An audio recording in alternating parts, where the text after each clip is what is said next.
दुर्दांत विकास दुबे का पूरा साम्राज्य दहशत और आपराधिक दबंगई के बूते ही खड़ा था। विकास के एनकाउंटर के बाद रविवार को पूरी घटना की जांच करने पहुंचे विशेष अनुसंधान दल एसआईटी के आगे पहली बार उनके पैतृक गांव बिकरू के लोगों ने खुलकर अत्याचारों की दास्तान सुनाई। उसे अत्याचारी बताया, कहा उसकी दबंगई इसलिए थी क्योंकि पुलिस की मददगार थी, कई नेता बचाते रहे थे। एसआईटी ने सीओ समेत 8 पुलिसकर्मियों को नक्सली अंदाज में गोलियों से छलनी करने वाले ठिकानों को भी देखा। शिवाली थाने में हुई राज्य मंत्री संतोष शुक्ला और कॉलेज के सहायक प्रबंधक सिद्धेश्वर पांडे की हत्या और विकास व उसके गुर्गों से जुड़े दस्तावेज भी खंगाले। 2 पुलिसकर्मियों समेत 26 लोगों से पूछताछ भी की। विकास समेत अन्य अपराधियों के सशस्त्र लाइसेंस बनाने पर भी तल्ख सवाल खड़े किए। शासन ने शनिवार को ही अपर मुख्य सचिव संजय भूसरेड्डी की अध्यक्षता में 3 सदस्यीय एसआईटी गठित की थी।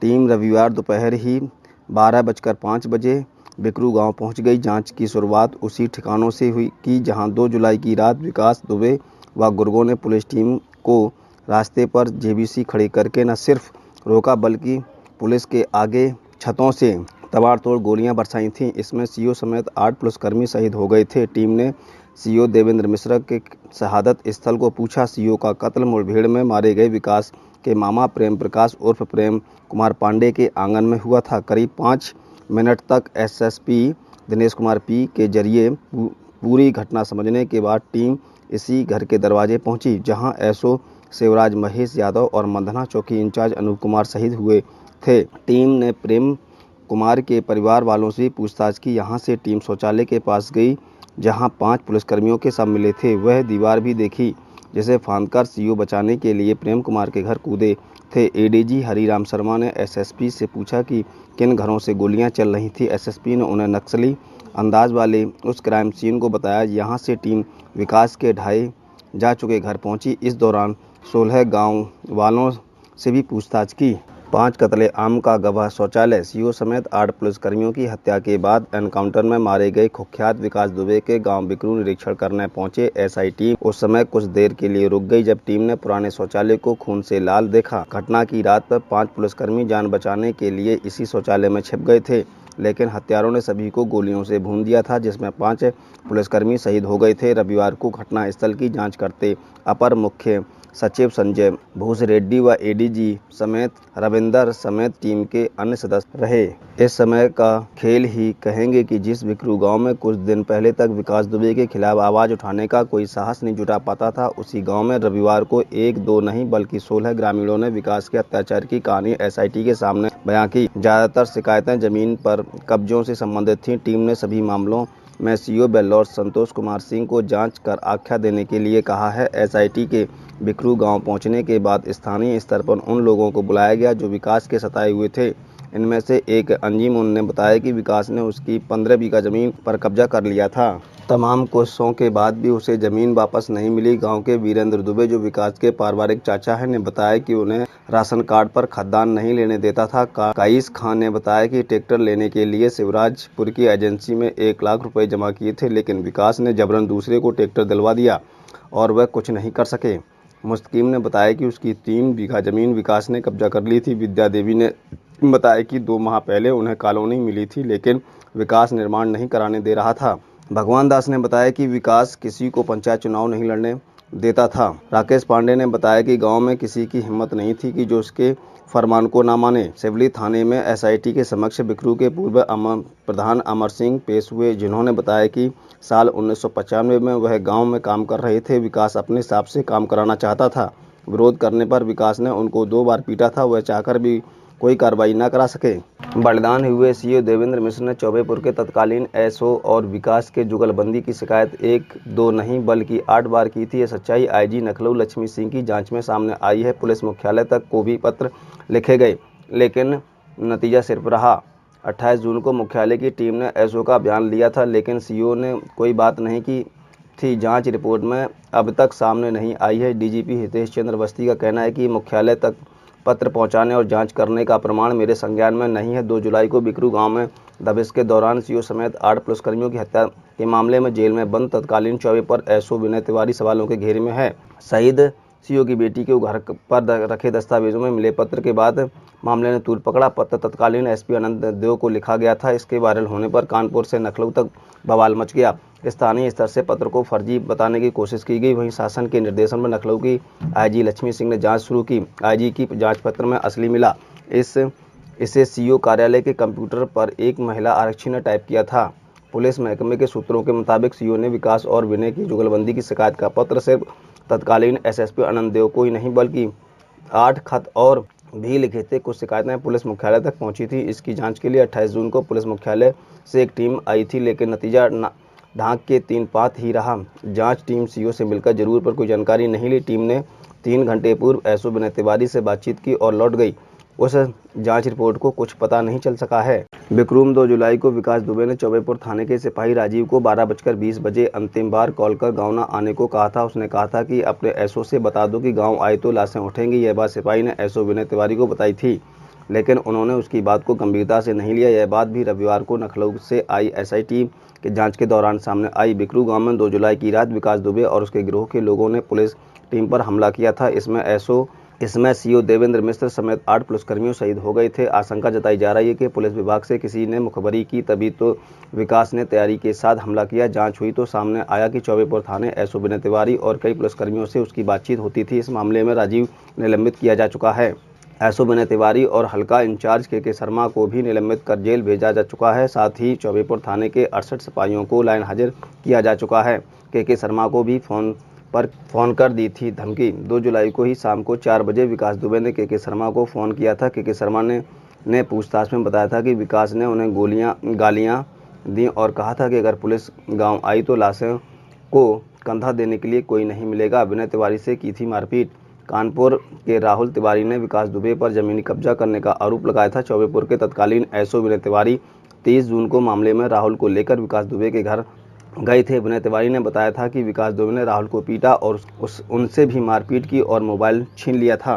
विकास दुबे एनकाउंटर के बाद से ही विपक्षी दलों पर तरह तरह के सवाल उठाए जा रहे हैं। हत्यारे दुबे की मौत के बाद रहस्यों के दब जाने की बात कही जा रही है। इसी बीच सरकार ने जांच आयोग गठन का निर्णय लिया है। कई अहम बिंदुओं की जांच कर 2 माह में रिपोर्ट सौंपी जाएगी। सरकार के प्रवक्ता ने बताया कि विकास दुबे और उसके साथियों के द्वारा 2-3 जुलाई को की गई वारदात 10 जुलाई को हुआ। विकास दुबे का एनकाउंटर व इसी बीच हुए सभी एनकाउंटर एक लोक महत्व का विषय है। इसके संबंध में जांच करना आवश्यक है। अतः राज्य सरकार द्वारा रविवार को जारी अधिसूचना के माध्यम से जांच आयोग अधिनियम 1952 अधिनियम संख्या 60 सन 1952 की धारा 3 के तहत सेवानिवृत्त न्यायमूर्ति शशिकांत अग्रवाल के नेतृत्व में एक सदस्यीय जांच आयोग गठित करने का निर्णय लिया गया है। इस आयोग का मुख्यालय कानपुर में होगा। सभी तथ्यों की जांच करने के साथ ही आयोग भविष्य में ऐसे मामलों की पुनरावृत्ति को रोकने के लिए अपने सुझाव भी देगा। प्रवक्ता ने कहा कि आयोग राज्य सरकार का समय समय पर निर्देशित अन्य बिंदुओं की भी जांच करेगा। अधिसूचना जारी किए जाने के दिनांक से 2 माह की अवधि में जांच पूरी कर रिपोर्ट सौंपी जाएगी। अवधि में किसी प्रकार का परिवर्तन सरकार के आदेश से किया जाएगा। कुख्यात विकास दुबे प्रकरण की जांच करने आए विशेष अनुसंधान दल एसआईटी के सदस्यों पर ही सवाल उठना शुरू हो गए हैं। सोशल मीडिया में आलोचकों का विशेषकर डीआईजी से रविंद्र गौंड पर सबसे ज़्यादा आपत्ति है, क्योंकि वह स्वयं फर्जी एनकाउंटर की जाँच में फंसे हैं और सीबीआई उन्हें दोषी मानते हुए अदालत में चार्जशीट फाइल कर चुकी है। और वहीं एडीजी हरिराम शर्मा के कानपुर में एसएसपी रहने के दौरान भी विकास खिलाफ सख्त कार्रवाई नहीं हुई थी। मामले में डीजीपी हितेश चंद्र अवस्थी का कहना है कि शासन ने जो एसआईटी बनाई है वह सोच समझकर ही बनाई होगी। दरअसल 30 जून 2007 को बरेली पुलिस ने तत्कालीन एएसपी जे रविंद्र गौंड को अगुवाई में फतेहगंज पश्चिमी के रुकुमपुर माधोपुर रेलवे स्टेशन के पास मुठभेड़ में बदायूं के सेवानिवृत्त अभियंता के कंप्यूटर ऑपरेटर पुत्र मुकुल को मार गिराने का दावा किया था। मुकुल के पर्द में एएसपी गौंड के अलावा सीबीगंज थाने के तत्कालीन एसओ विकास सक्सेना, फतेहगंज पश्चिमी के एसओ डी के शर्मा, एसआई मूला सिंह, देवेंद्र कुमार, आरके गुप्ता, अनिल गुप्ता, कालीचरण, दिनेश सिंह, गौरी विश्वकर्मा और रवि प्रकाश का नाम शामिल है। मुठभेड़ को फर्जी बताते हुए मुकुल के पिता ब्रजेंद्र कुमार ने हाईकोर्ट में याचिका दाखिल की थी। अदालत के आदेश पर मुकदमा तो दर्ज हुआ, लेकिन फाइनल रिपोर्ट लग गई। इसके बाद सीबीआईडी जांच में बेनतीजा रही।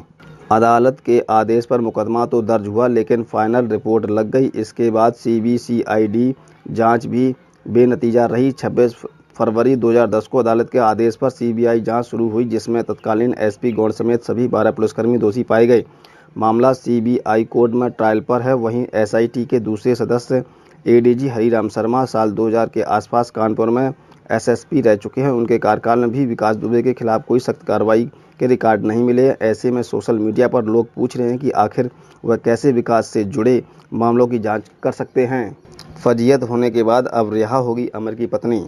कानपुर मुठभेड़ में मारे गए विकास के भतीजे अमर दुबे की नवविवाहिता खुशी पुलिस की फजीयत होने के बाद अब जेल से रिहा की जाएगी। पुलिस के बिकरू गांव में महज 4 दिन की रही खुशी पर हमलावरों को उस्काने का आरोप लगाकर जेल भेज दिया था। हालांकि अब जांच के बाद पुलिस ने स्वीकार कर लिया कि वारदात में खुशी का सहभागिता भी नहीं थी। बिकरू में सीओ समेत 8 पुलिसकर्मियों की हत्या में नामजद अमर दुबे को एसटीएफ ने 8 जुलाई को मुठभेड़ में मार गिराया था।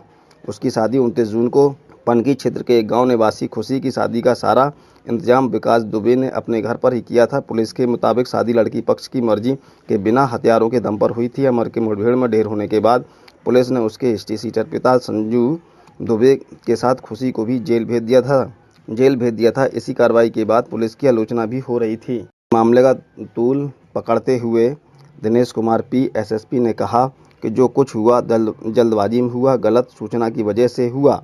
मामला संज्ञान में आने के बाद जांच कराई तो पता चला कि खुशी ने अपराध नहीं किया। अदालत खुलते ही धारा 169 की अर्जी देकर उसे रिहा किया जाएगा। Manu hello, Anjali hello, Manu hello. भाभी, बाहर 2 आदमी मरे पड़े हैं। मेरे दरवाजे और आंगन में एक आदमी मरा पड़ा है। यह सब लोग भाग गए हैं। क्या कहेंगे पुलिस जब आएगी? अंजलि, तो वो लोग हैं कौन? मनु, भाभी वो पुलिस वाले हैं, विकास भैया ने मारा है। इन सब लोगों ने मारा है। अंजलि, पुलिस वाले हैं। दीप प्रकाश, फ़ोन नंबर डिलीट करो सबसे पहले। मनु भैया, हम मोबाइल स्विच ऑफ करके छुपा दे रहे हैं। दीप प्रकाश, पहले सब नंबर डिलीट कर देना ये वाले। उनसे कह देना हमको नहीं पता, हम तो अंदर थे, बता देना। अंजलि, स्विच ऑफ कर बैटरी हटा देना। मनु भैया, भाभी ये बताएं कि जब पूछेंगे कि तुम्हारा आदमी कहाँ गया, तुम्हारा आदमी तो ड्यूटी करके आया था, तो क्या बताएंगे? सब लोग भाग गए। अंजलि, कह देना आया ही नहीं, आया ही नहीं, आया ही नहीं। वहाँ पर उनकी डबल शिफ्ट थी। मनु, नहीं, वहाँ से तो पता ही चल जाएगा। अंजलि, तो कह देना कहाँ गए, हमको पता ही नहीं, हमको फ़ोन ही नहीं किया। उनसे कहना फ़ोन ही नहीं किया हमारे पति देव ने। अब यह तो आप बता रहे हैं कि वह वहाँ नहीं था। मनु, भाभी अब ये बताइए कि अगर हम मोबाइल स्विच ऑफ कर दें तो मोबाइल की लोकेशन पता नहीं चलेगी। ये अपना भी मोबाइल नहीं छोड़ गए हैं। अंजलि, तुम बैटरी हटा दो। दीप प्रकाश, इसमें बैटरी नहीं हटेगी, सिम निकाला जाता है। मनु, तो फिर स्विच ऑफ कर दूं? दीप प्रकाश, नहीं, नंबर डिलीट कर दो। अंजलि, हाँ, पहले तुम मेरा वाला नंबर डिलीट कर देना और फिर जो सोनू ऋचा दुबे ने किया हो वह नंबर डिलीट कर देना। तुम ऐसे ही रख दो, नहीं तो कहेंगे कि फ़ोन स्विच ऑफ क्यों किया। मनु, भाभी तो वो बोलेंगे कि जब तुम्हारे आंगन में एक आदमी मारा गया तो तुमने पुलिस को फ़ोन क्यों नहीं किया, यही कहो बोलने लगे। मैं फ़ोन ही हटा दूं, कह दूंगी कि मेरे पास फ़ोन नहीं था। अंजलि, हाँ हाँ हाँ, यही ठीक है। मनु, भाभी क्या होगा अब? अंजलि, कुछ नहीं, तुम परेशान मत हो, भगवान सब ठीक करेगा। दीप प्रकाश, अगर मौका मिले तो तुम निकल जाओ घर से। मनु, कैसे, कहाँ निकल जाएं? मम्मी तो चल भी नहीं सकती। दीप प्रकाश, ठीक है, पहले नंबर डिलीट करो, अब हमसे कोई मतलब मत रखना।